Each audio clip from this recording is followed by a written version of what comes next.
There's a moment many people recognize but rarely name. You wake up already tired even after a full night's sleep.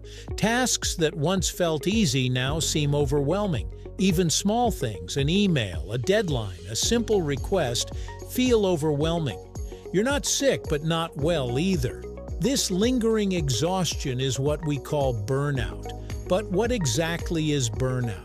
Is it something deeper, something more complex than simply needing a break? Let's find out right here on History of Simple Things.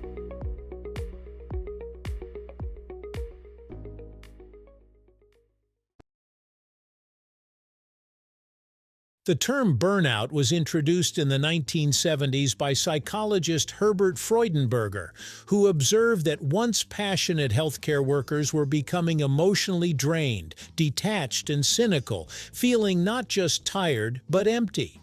He likened it to a fire that had burned out. Today, burnout is widely recognized, with the World Health Organization defining it as chronic workplace stress marked by exhaustion, detachment, and reduced effectiveness. Interestingly, burnout isn't a modern phenomenon, even if we've only recently given it a name. Historical accounts suggest that monks, artisans, and even soldiers experienced similar states of exhaustion and disillusionment when their efforts were relentless and unacknowledged. What's changed today is the speed and intensity of modern life. With constant connectivity and expectations, these feelings can arise faster and more pervasively than ever before. Stress and burnout are often confused, but they're different. Stress feels like too much, while burnout feels like too little.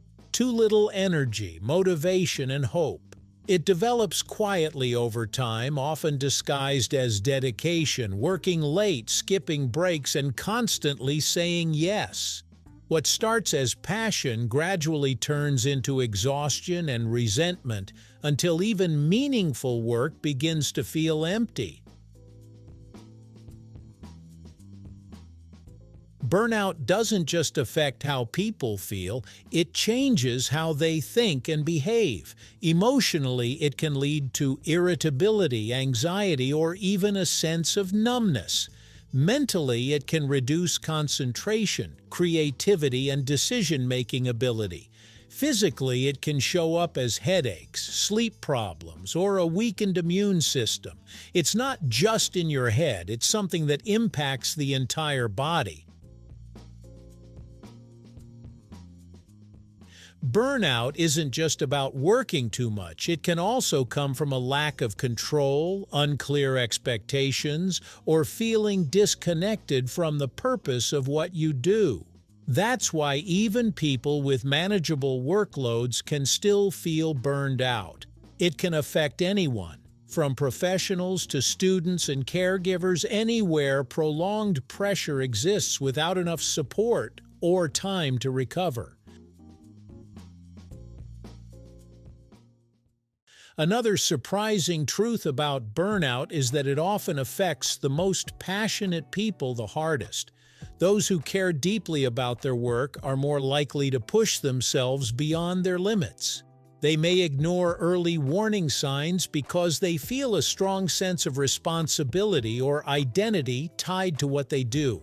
Ironically, the very qualities that drive success, commitment, empathy, ambition, can also increase vulnerability to burnout. Some researchers have even found that burnout can spread almost like a social contagion. Being around colleagues or peers who are exhausted, disengaged, or cynical can subtly influence your own mindset and energy levels. This means that the culture and mood of your environment don't just shape productivity, they shape well-being, making awareness and support systems even more critical. Technology has blurred the line between work and rest. What once ended at the office now follows people everywhere through smartphones, emails, and constant notifications, making it hard to truly switch off. Social media adds to this by fueling constant comparison, increasing pressure to do more, even when already overwhelmed.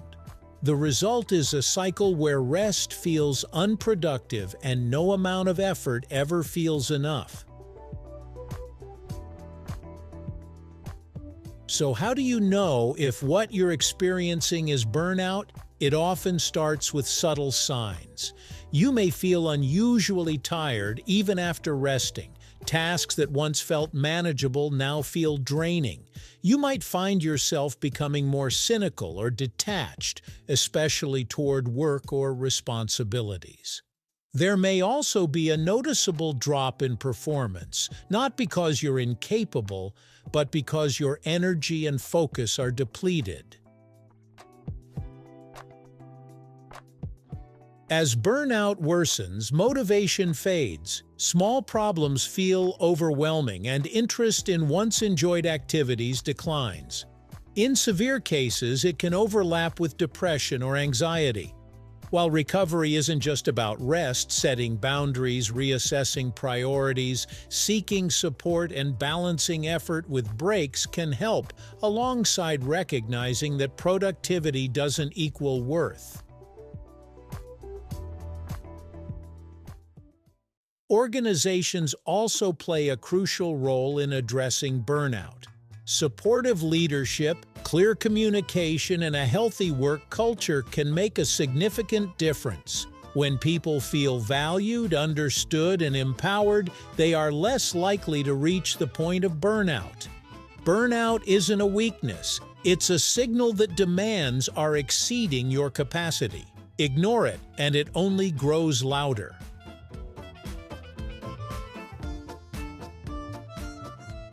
In a world that often celebrates constant hustle and productivity, talking about burnout is more important than ever. It challenges the idea that working harder is always the answer. Sometimes the answer is stepping back, reassessing, and allowing space to recover. Burnout isn't just tiredness, it's emotional, mental, and physical depletion. Recognizing it is the first step to recovery and a reminder that our energy, like us, isn't unlimited.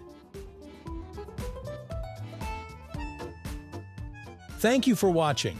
If you have suggestions for our next video, feel free to share them in the comments below. We'll be sure to give you an acknowledgement for your contribution.